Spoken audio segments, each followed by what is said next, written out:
नमस्कार किसान भाइयों, आज के इस वीडियो के अंदर आप सभी का दिल से स्वागत है। किसान भाइयों, आज के इस वीडियो के अंदर हम ठंड के मौसम में मतलब जो अभी हमारा नवंबर, दिसंबर, जनवरी, फरवरी तक हमारा ठंड का माहौल रहेगा, तो इस मौसम के अंदर हमारी जो फसल का चुनाव होता है, अगर वो अच्छा हुआ तो हमारा प्रोडक्शन बहुत अच्छा मिलता है। अगर वो थोड़ा सा गलत हुआ तो हमारी फसल करते वक्त हमें बहुत सारी कठिनाइयों का सामना करना पड़ता है, जैसे कि फसल बढ़ ही नहीं पा रही है या फिर पूरा फसल निकाल लिया लेकिन भाई वजन नहीं मिला, साइज नहीं मिला। ऐसी दिक्कतें ठंड के मौसम में आपको ज्यादातर दिखाई देती है। तो आज के इस वीडियो के अंदर ठंड के मौसम में बड़ी आसानी से उत्पादन देने वाली कौन कौन सी फसलें हो सकती है, जिनका अगर आप इस्तेमाल करते हो तो भाई आपको ज्यादा से ज्यादा उत्पादन मिलेगा उन फसल का चुनाव करने के बाद। यहाँ पे मैं एक बात बता देना चाहता हूँ कि भाई कोई भी फसल का आप जब चुनाव करते हो, यहाँ पे जो भी हम बता रहे हैं वो वातावरण अनुसार या फिर जमीन के अनुसार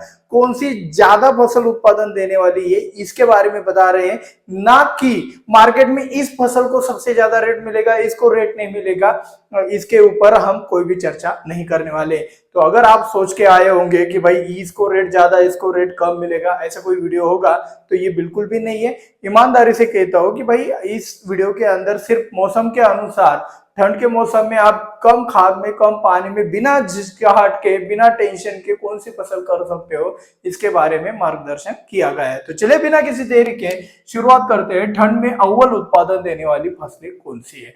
ओके, तो सबसे पहली वाली बात जो हम हर बार देखते हैं कि भाई बेसिक क्या है, तो बेसिक यही वाला चीज है कि ठंड के मौसम में तापमान बहुत ही कम होता है।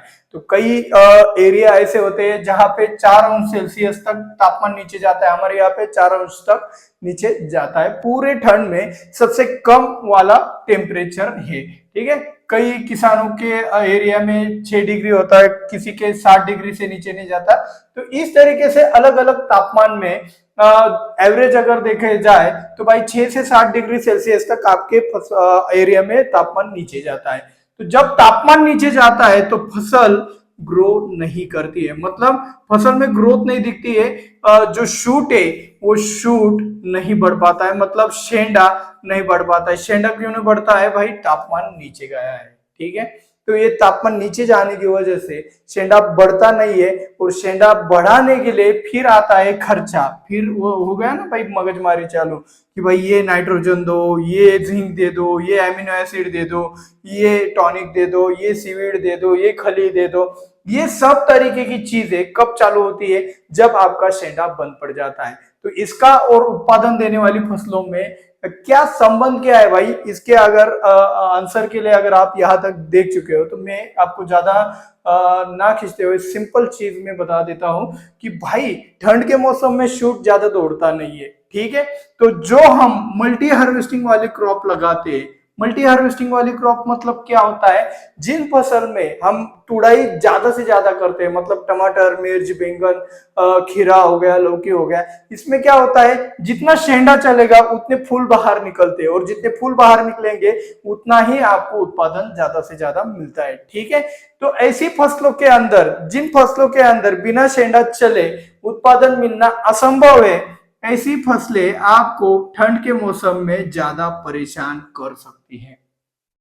ठीक है, तो ऐसी अगर आप फसल लगा रहे हो, टमाटर, मिर्च, बैंगन, शिमला मिर्च हो गया, ये खीरा हो गया, मैंने कहता कि भाई आप मत लगा। लेकिन अगर लगा रहे हो तो जितना ज्यादा ठंड रहेगा उतना शेंडा दौड़ाने के लिए आपको एनर्जी खर्च करना पड़ेगा, और अगर आपने एनर्जी खर्च नहीं किया तो शेंडा दौड़ेगा नहीं, फूल आएगा नहीं, और उत्पादन बढ़ेगा नहीं। तो आज के वीडियो का टाइटल क्या है भाई? ठंड में अव्वल उत्पादन देने वाली फसल कौन सी है? टेंशन फ्री चाहिए हमें। ठीक है, अब ये मुद्दा तो आपने समझ लिया कि भाई जितना शेंडा चलेगा उतना फूल देने वाली या फिर मल्टी हार्वेस्टिंग, मतलब एक से ज्यादा तुड़ाई जिस फसल में होती है वो फसल ठंड के दिनों में करते हैं, तो भाई शेंडा ना तोड़ने के कारण उत्पादन नहीं मिलता है। ये तो सुन लिया। अब आपका कहना है कि भाई जिस चीज के लिए हमें यहाँ पे लाए हो वो चीज तो बताओ, ठंड में उत्पादन देने वाली कौन सी ऐसी फसलें हैं जो कि हमें बिना किसी टेंशन के उत्पादन देगी। तो वो उन फसलों में आपको एक कैटेगरी बता देता हूं, आप चुनाव कर लेना। ओके, अब देखो क्या होता है, अगर आप ठंड के मौसम में सिंगल हार्वेस्टिंग क्रॉप लगाओगे। ठीक है, सिंगल हार्वेस्टिंग क्रॉप मतलब क्या? भाई सिंपल वाली चीज है जिसमें एक ही बार हार्वेस्टिंग होता है, एक ही बार तुड़ाई होता है, जैसे कि गेहूं हो गया, मक्का हो गया, तरबूज हो गया, खरबूज हो गया। ऐसी जो फसलें होती है जिसमें एक ही बार क्या होता है हार्वेस्टिंग होता है, हो गया पत्ता गोभी हो गया, फूल गोभी हो गया, बहुत सारी सिंगल हार्वेस्टिंग वाली क्रॉप हो सकती है। आप कमेंट करके भी बता सकते हो कि सिंगल हार्वेस्टिंग क्रॉप के अंदर कौन कौन सी फसलें आती है। ठीक है, सोयाबीन भी सिंगल हार्वेस्टिंग हो गया।